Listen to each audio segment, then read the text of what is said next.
Hello, let's have a look at the Great Pyramid, and we'll have a focus on fire. But first, we need to break down some things and establish. So there are basically two prevailing views in regards to the Great Pyramid when it comes to the mainstream documentaries and books. Now, there's one which is the Orthodox view, where it's coincidence.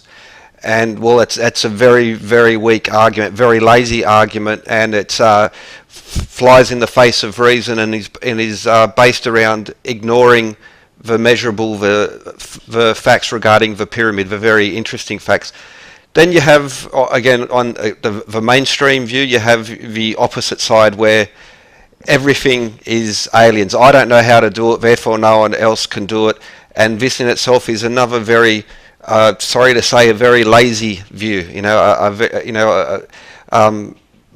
They don't look in depth into it, but there's another view to it, and that comes down to math. And if we examine the engineering and we look at the mathematics involved and recognize the fact that ancient people were not somehow genetically inferior simpletons, clanging rocks together and chasing down woolly mammoths with spears, when they did not hunt like that, they did not operate like that. They were very advanced. No, they were the same as us in so many ways, genetically identical. They had the same things pushing them forward, the same motives, the same things that we have. We are not at the end of history. We're not at the evolved peak of humanity. We are just another link in the chain. In very many ways, we are much, much less civilized than the ancients were. And so let's make the realistic assumption that the ancients were just like us. Now maybe they didn't have mobile phones and throwaway fashion and all the the trinkets that we have now, which are signposts to our the way we're wasteful, we're empty in those ways. And we have to recognize this fact that we are not the peak of civilization. We are the degeneration, the devolution of higher cultures, and cultures that were able to last for centuries and for millennia, as we're clearly not. But the Great Pyramid, and let's just to focus on Phi. There's so much to be extracted from the Great Pyramid, and Phi, also called the divine ratio, the divine proportion, the golden mean, the beautiful number, the most beautiful number probably out there. And it's one of those numbers that we're not taught in school, and there's an active campaign by some to minimalize Phi, if not deny it outright. But before you really understand the importance of Phi and the importance of the Great Pyramid and how they encoded this information, we have to look at some pointers. Now, for instance, at the Red Pyramid, this capstone was found. Now, it has proportions which bring it to pi, which is one of the things we learn about, but we don't learn about how it interacts with the golden number. But also the metre, and how the metre and the Royal Egyptian Cubit has his universally recognised use on the Great Pyramid of a cubit of 0.5236 metres. There we see the original capstone, and in the top left corner you see what's happened to it. It was essentially it was vandalised, it was defaced, and that would have been under the during the period when Zawi Hawass was in control. Now, Zawi Hawass and under his caretakership, there's been many horrible things, very curious things have happened in regards to this, and that this particular capstone was defaced because of its connection to the metre is an indication of the lack of character in regards to Zawi Hawass. Now, you might think, why am I picking on this guy? Well, if you look through and you've seen the way he operates, the way he treats people, and the way he does things, he's not a good guy at all. But what's important about that capstone is that it's, as well with many other things, it's a conversion point, it's a conversion tool, such as the Salamis stone, which essentially shows that the modern foot, the common foot, is actually much older than what the history books will allow people to recognize. We still have this silly tale about it being well, yeah, but anyway, it's it's measurable, it's testable, and this is a common theme which occurs through so many legends, but also in ancient architecture as well, that they were encoding a very specific set of knowledge. For instance, Randall Carlson and his work on the Parthenon has showed how its position north of the equator is one of the reasons for the particular use of the length of the Parthenon is a unit of measure which is directly in relation to the Parthenon's position north of the equator. Very important point regarding navigation, mapping, and so many other related topics. And that was just a previous video where I talked a bit about the Great Pyramid and how its location and its alignments are very much connected to navigation, and how it also, other evidence in Egypt points to the fact that there was an ancient trade network which was crossing the Atlantic and extends thousands of years before official history will recognize. Things like the Perry Reese map and others are just ignored by the establishment, but there's more than enough solid, measurable, testable evidence to show that this is. There's many questions to be asked about ancient history, but okay. So 1 metre. Why is 1 metre so important in relation to the cubit? Now we need to. I've gone through this a few times, but we need to revise it because this is so much related to the use of the cubit and the metre in regards to the Great Pyramid, and how this in itself will connect to fire. So there are some apparent coincidences in regards to the proportions and the angles, but if we use weights and or measurements especially, and the metre in particular, we can show that this series of apparent coincidences is anything but, because what they've left us is a pathway to show that, okay, maybe you think the proportions are coincidence, but the measurements show up as well, and these are the measurements which link the cubit and the metre.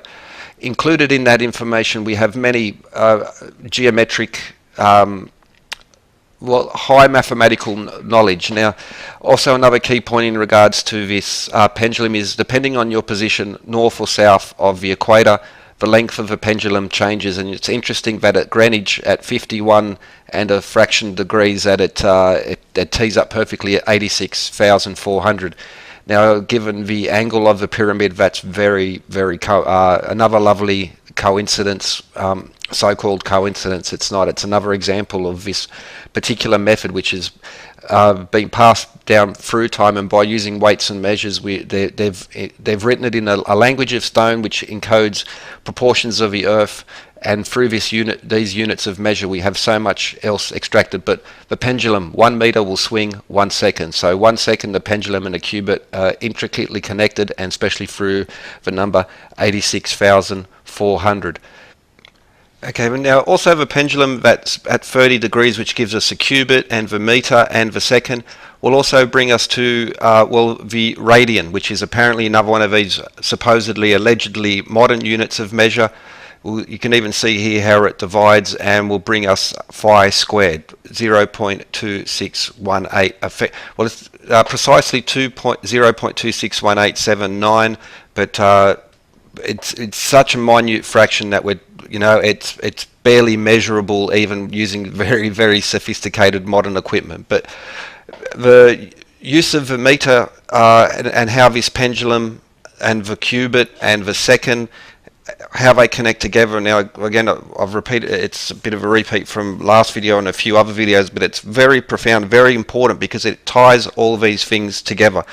So the metre-long pendulum, 86,400 seconds per day, and the cubit, but also how the Great Pyramid itself, if viewed as a 3D object, that's like another thing. You have to forget these 2D images and then multiplying the bird's eye view by the side view, and then multiplying by 43,200.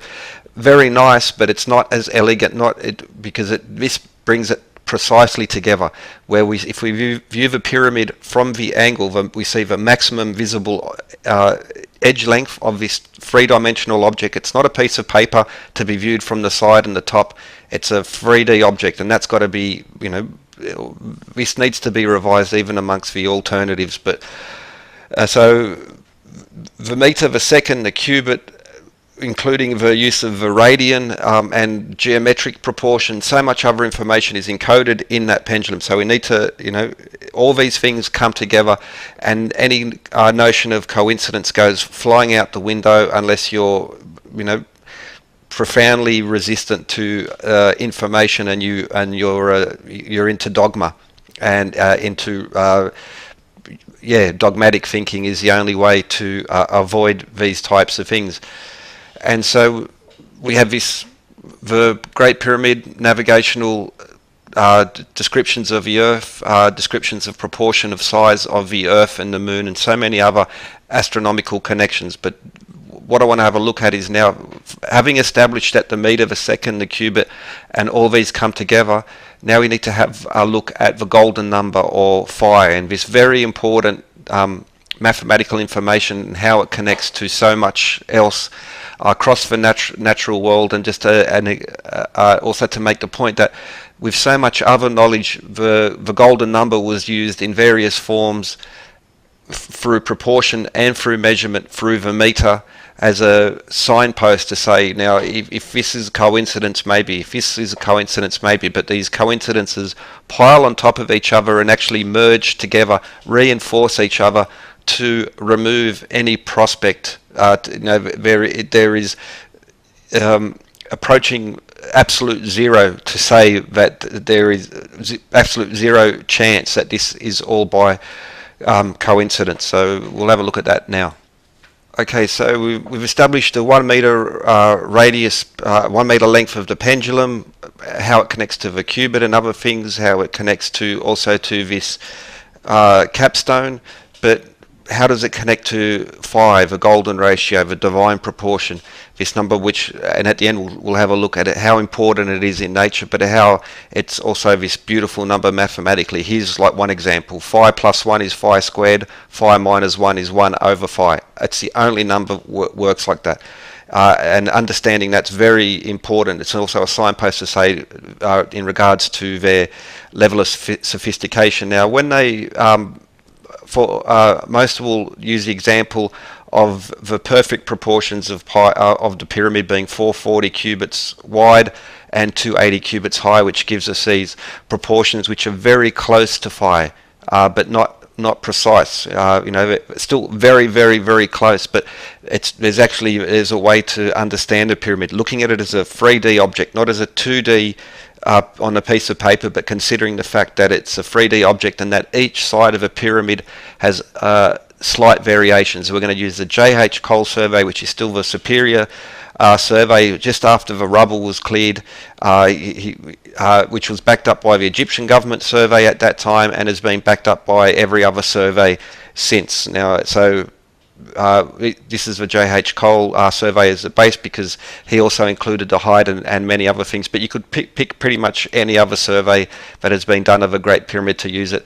And now we're going to have a look at the golden ratio, the divine proportion, phi, the golden number, how it's encoded over and over again in various forms, in multiple means, just to reinforce the fact that it's not coincidence. Now, the eastern face of a pyramid will give us if you use the J.H. Cole survey, and that we have to look at the precise measures and how each face of the pyramid has a slight variation on it.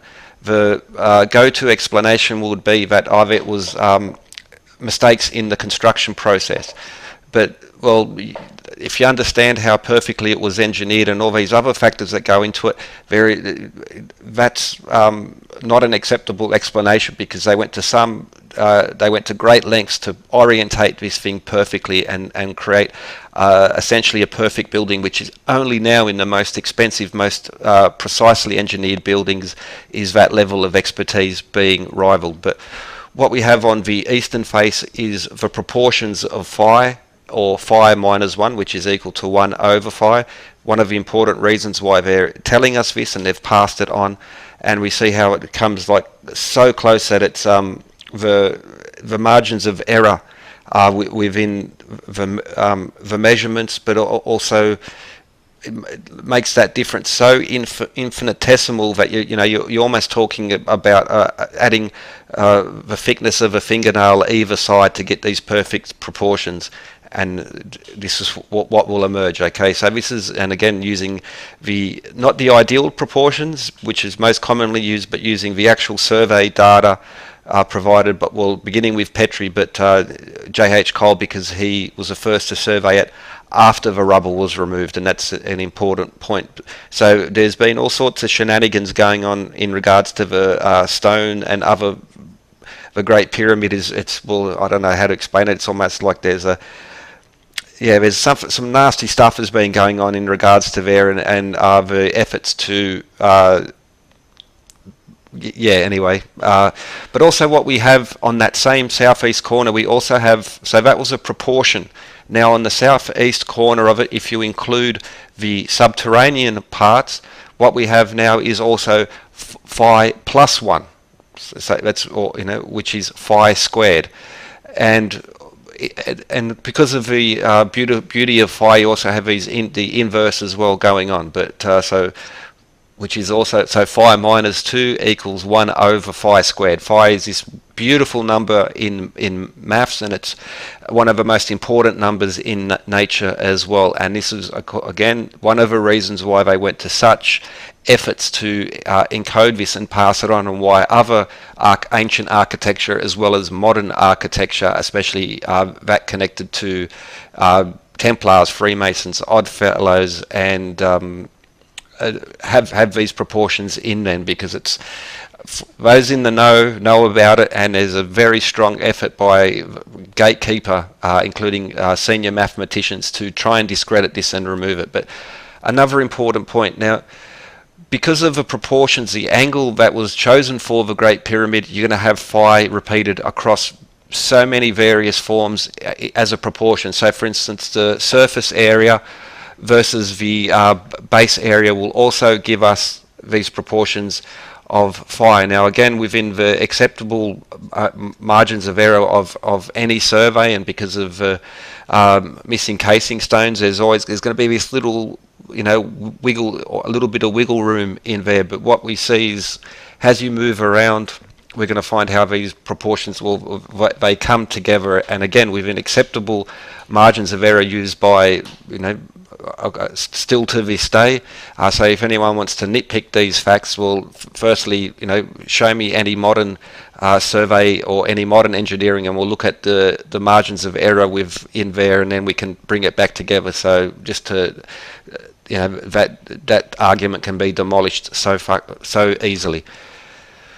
So we have, because of the proportions of the pyramid, you're going to get phi will be reinforced over and over. But by choosing, and as we're going to see now, by choosing the sets of measures they've chosen, which brings us back to the pendulum and the second and the proportions of a Great Pyramid in relation to the Earth, you're also going to find that phi will emerge has meters. Now, you can't use other measurements, it only will come back. So the cubits and the meters bring back together. So for instance, for proportions of, as we see, the height plus the base so from the center to the western face, what we have is 261.8097 meters. Again, now you're talking fractions of millimeters difference, way inside acceptable margins of error.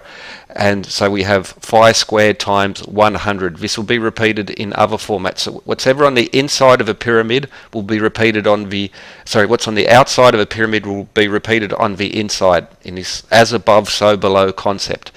For instance, so the if you stand inside the king's chamber, you got your back to the wall looking at the sarcophagus. The most you're ever going to see are the three walls, so the maximum visible portion of it brings us to phi squared times 10 meters again, and again within such a small fraction of again we're talking within fractions of a millimeter being the margins of error. So if you see the numbers and they don't tally up, you have to consider the fact again that difference is so small, it's infinitesimal small. but we also have, so on the northern face now, so as we move around each side, and the variations on each side will bring us a new level of knowledge. So traditionally they'll use the ideal proportions, which brings us very close, but if you use the fact that each side is different, what we have is approaching absolute perfection within these proportions. So for instance, the northern face will give us the ratio of phi squared, the square root of phi, which again is one of these important mathematical constants. So we have phi squared, phi minus 1, and the square root of phi. And again, this because of the wonderful nature of phi, and we use this inverse proportion, inverse again, it comes and will give us these other very important sets of numbers which are reflected throughout nature, from the macro to the micro, from the smallest to the biggest. And we'll go through a list of some of the important facts about pi, the golden ratio, how it applies in nature at the end. But so for instance here, if you're looking from the north east corner, which is also the beautiful corner which describes the proportions of the Earth, the speed of the rotational speed of the Earth, and how that connects the cubit, the metre, and the second. Well, it also gives us a good, it's a good way to see the phi, but also phi squared as a proportion. But the particular angle of phi, and if we look at trigonometry, and so apparently, this was not known to the ancient peoples. Some still unbelievably question that they had access to pi, and there's a big, and it's like, oh, no way they could have understood about the golden ratio. Now, absolute nonsense again. This thing was built with such precision, just being rivaled now. It would take an international effort to try and to build a new one. Would take the best engineers, scientists, construction experts from around the world, and to do it in 20 years, as the official history describes, that's just nonsense. That's so ridiculous that it's really shouldn't. Professionals shouldn't be saying these types of things. But if we look, so for instance, the angle of the Great Pyramid, even how it connects through through the gradient and radian, but what we have there is in trig. We have these connections to the golden ratio. Now, because of the proportions of it, that we would have it, that the proportions come together because of the angle, but also, well, how strongly this number brings itself back together. It's like the perfect number in nature. It's the most beautiful thing going around, and that on the Great Pyramid that they chose to do this is, and that it's reinforced by the use of meters as well, and has the meter complements the second, complements the proportions of the Great Pyramid in relation to the size of the Earth, including the flattening of the Earth at the poles. All of these things come together, and to call these all of these measurable, testable facts coming together, to call it coincidence is silly. That's the only way to, and to call it coincidence and then just walk away and say I'm sure of it, you're really exposing yourself in these things. And just like the way that the establishment figures have exposed themselves, and as much as mainstream media exposes themselves with this, it goes from one extreme, being the supposed orthodoxy, saying, well, it's all just a coincidence, it's all just an accident, and then we have the other side that's also pushed by, like the History Channel, for instance, being, well, everything's aliens, and everything's aliens basically, and both of these, they're not acceptable views. They need to be mocked. Now, why is phi so special? Why is this golden number so special? We'll have a look at that now. There have been many books written about the glorious proportions of phi. Now, most people probably realise it through this spiral, which connects it to the Fibonacci numbers, and all the importance of the Fibonacci numbers across modern and ancient architecture has been another one of these themes I just keep repeating and showing examples of across the centuries, across the world. But it's also, for instance, in the recent series Dig, but I could bring up many other examples where Hollywood is uses these very subtly. So, for instance, in this particular, I think I have a screenshot. It's only on ever for a fraction of a second at the time, but the producers, cameraman, went to some effort to always get the detective's car, his number plate in shot, and well, 1618. So 1.618 is the golden number. Also in plain sight against, for instance, Disney. Now the dot above the eye is it's one reference to fire, but also the Y itself. Now, if you think I'm making stuff up, well, Disney, Donald Duck in Magic Land, Disney was right into fire. It's all over the Disney Corporation. So it's there. They at least back in the 50s or early 60s, they weren't even shy about. They were trying to actually educate their viewers about it. But you'll see it all across nature, again, from the micro up to the macro world, and so even DNA spirals fit this 1.618, depending, well, pineapples and so many other points. Now, the perfect definition of phi is it's a transcendental number. It goes on forever and ever and ever. It's like pi. So one of the skeptics will say, well, it's transcendental. Well, so is pi. So if we throw phi away, we have to throw pi away, and then we throw the basics of it all away. So again, that's another one of those things. Please don't say, oh, but it's goes on forever.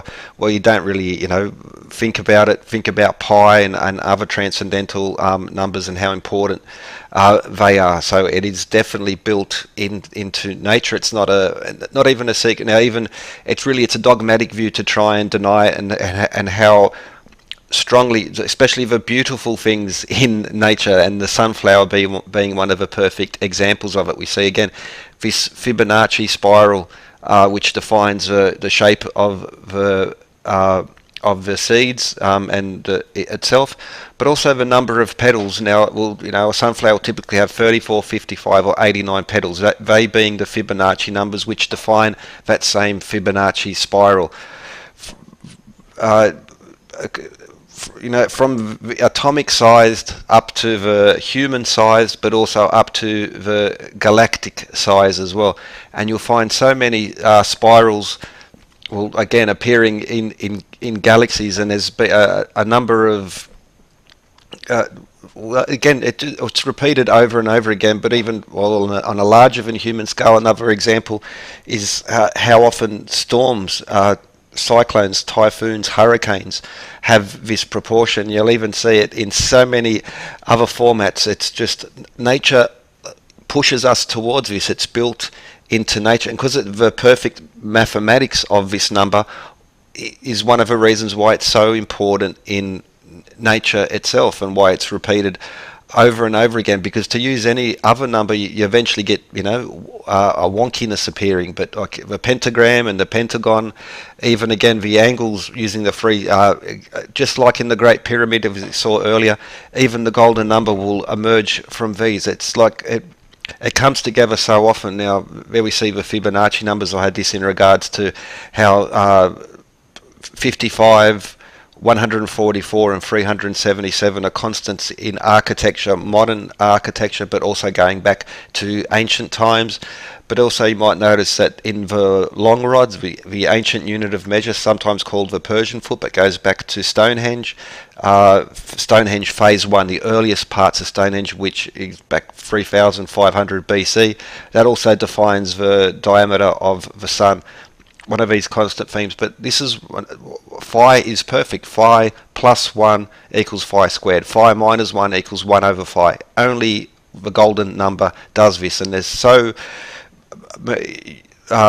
all of arithmetic will come down to these points, and again it would just be, it's beautiful, it's perfect number. It only works with this particular one, and that in so much ancient architecture, but especially the Great Pyramid, that this system is encoded not just in proportions. And so if you were to set the angle at there, then all the other phi proportions will come by coincidence. But they also used the metre and to bring this out, pardon, and the pendulum, and the 1 second being 86,400 seconds, which is proportions of the Great Pyramid in regards to the Earth. Also gives us the speed of the Earth per second. Just in case you missed it, they're saying have a look again, have a look again, have a look again. Here it is. So we're left with the standard explanation for this, that it's all coincidence, and again exemplified by Zoe Hawass. And again, if you just research a little bit about him, and especially his exchange with Graham Hancock on Göbekli Tepe, it's, well, it's not going to fly anymore, buddy, and that's the fact. Because of the internet, they don't have a monopoly to suppress information anymore, and at the same time, we have the establishment pushing the orthodox view, or we have the everything is aliens, humans are incapable of doing any engineering. Again, this ancient aliens explanation relies on saying that people from antiquity were, rock banging primitives and simpletons, and it shows essentially it's a laziness and also a lack of faith in human ability, which is, well, yeah, it's a nonsense on its own. The evidence is there, it's testable, it's measurable, you can look at it, you can check it for yourself. J.H. Cole Survey and many others are available as PDF, other formats on the internet. Please check it for yourself. You can make a spreadsheet and have a look at it, and there's so much more in that now. At this point, I'll include another link to the Bardcode, who's got some excellent, in the description I'll include a link to his channel, because he's got some really, really cool stuff in regards to the Great Pyramid as well. Cheers, and thanks for watching.